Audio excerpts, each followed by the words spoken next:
Gracias amigos por seguir en sintonía de este espacio a través de la señal de Globovisión. Seguimos conversando con el profesor Rafael Quiroz, economista, experto en el tema del petróleo. Además ha escrito pues diferentes libros sobre el tema energético, sobre el mercado petrolero mundial, también la situación en Venezuela por gestiones, por gobiernos, por ministerios, la participación de Venezuela en la OPEC. Digamos que con este conocimiento y el diagnóstico de la situación actual que nos comentaba en el segmento anterior, también quisiéramos preguntarle sus recomendaciones, los planteamientos, cómo se podría recuperar la industria petrolera en Venezuela, en cuánto tiempo, qué hace falta. Valga la cuña, Rosa, disculpa. Yo tengo 12 libros publicados en petróleo, 6 de autoría propia y única, por decirlo así, y 6 en coautoría, otros 6 en coautoría. Bueno, el problema es precisamente ese, cómo vamos a reconstruir la industria petrolera. Estando claro de que reconstruir la industria petrolera es el meridiano por el cual tenemos que pasar para poder reconstruir el país. No hay reconstrucción del país, de la nación, de lo que ustedes quieran, si no hay una reconstrucción de la industria petrolera, porque es con los ingresos petroleros, con las inversiones en petróleo, como podemos reconstruir el país. Lo esencial, principal que todo, básicamente necesitamos, por supuesto, ingentes cantidades de dinero de empresas transnacionales del petróleo que quieran venir a invertir en Venezuela.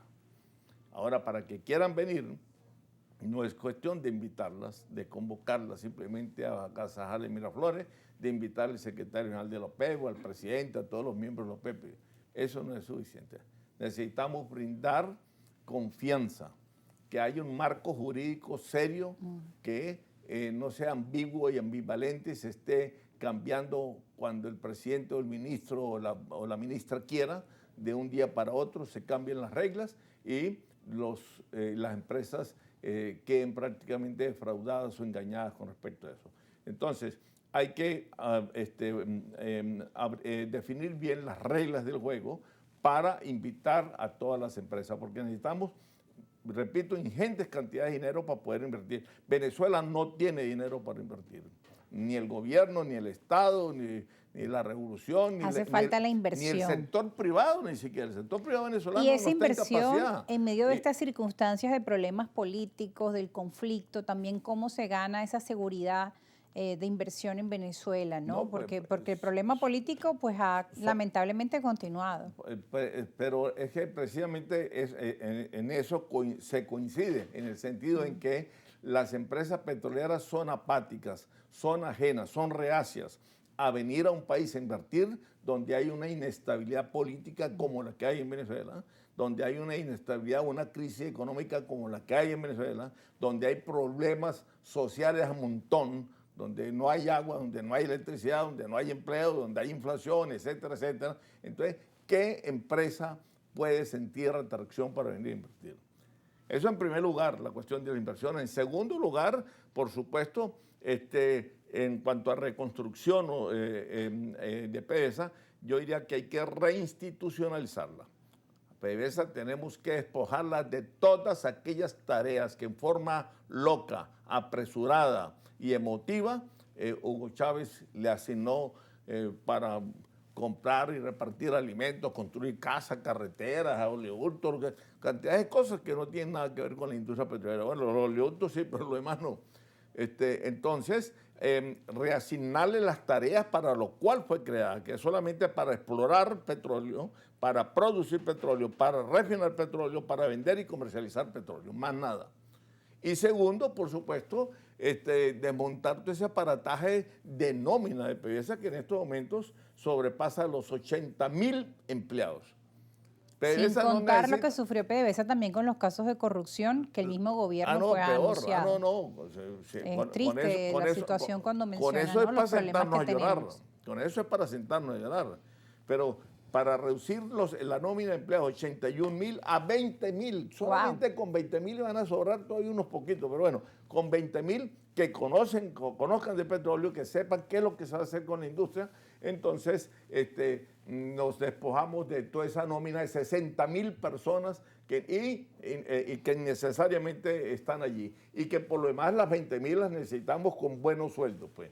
Y el otro ítem para poder reconstruir PDVSA, se trata, por supuesto, de sembrarle, yo diría, principios éticos y morales para manejar la industria. Es decir, colocar allí a gente que conozca de petróleo. Tanto el ministro como el presidente y toda la directiva de PDVSA tienen que ser conocedores de petróleo. No que llegan allí simplemente por un carnet, porque militan o no militan en el PSUV, o militan en la oposición, o militan en el gobierno, absolutamente nada. Tiene que ser gente conocedora de petróleo. Es decir, llevar a PDVSA a la filosofía, a las razones, a los argumentos, a los principios que le dieron origen el 1 de enero de 1976, cuando se creó PDVSA. La formación y capacitación muy importante. Incluso hay quienes han sugerido, disculpe que le interrumpa, que desde niños, dentro de las escuelas, dentro de nuestra formación básica, siendo Venezuela un país con petróleo, pues nuestros estudiantes deberían saber mucho más. Es un tema que se desconoce, el tema de, como nos preguntaban, cuál es la diferencia entre el petróleo extrapresado, el liviano, la refinación. Eso es totalmente cierto. Tanto así, yo siempre lo digo en la primera clase a los alumnos míos, tanto en pregrado como en posgrado. El problema en Venezuela es que nosotros somos un país petrolífero, pero no somos petroleros. Somos petrolíferos porque tenemos grandes reservas. No las más grandes del mundo, pero bueno, las 9ª más grandes del mundo. Por eso somos petrolíferos, pero no somos petroleros porque tenemos una gran ignorancia del tema del petróleo. La mayoría de los venezolanos no conocen o no conocemos de petróleo. Menos investigamos, menos leemos, menos escribimos sobre el petróleo.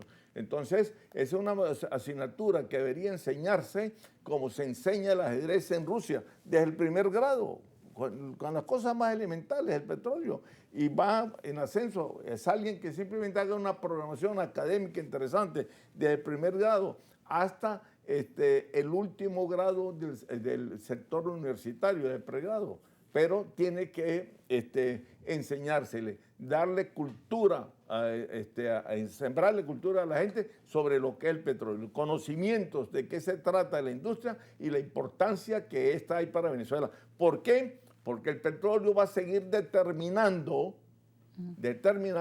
el ritmo de desarrollo de los pueblos y también el crecimiento económico. No hay posibilidades de que las energías alternas, las energías verdes, limpias, como quieran llamarlas, o renovables, sustituyan al petróleo en menos de 150 años. Usted, esa transición Rosa, energética es lenta. Ni sus hijos, los que están por veremos nacer, esa transición. ni los nietos, ni los bisnietos, ni los tataranietos, veremos esa final de transición de lo que es el petróleo a las energías verdes. Muchas gracias, profesor Rafael Quiroz. Lamentablemente el tiempo se nos ha terminado. Nos escriben acá, excelente programa por la red social X, pero no lo pude ver completo, fue muy interrumpido. Bueno, los invito, ahora que estamos allí en vivo nuevamente, a que vean el programa completo a las 11 de la noche y también luego lo vamos a estar colgando en nuestro canal de YouTube, Argumentos GB, y también les compartiremos por allí el link a través de las redes sociales, o ustedes, bueno, ya lo conocen, entren en YouTube, Argumentos GB, y ahí estarán todas las entrevistas completas publicadas. Será hasta la próxima, que estén muy bien. Gracias, profesor.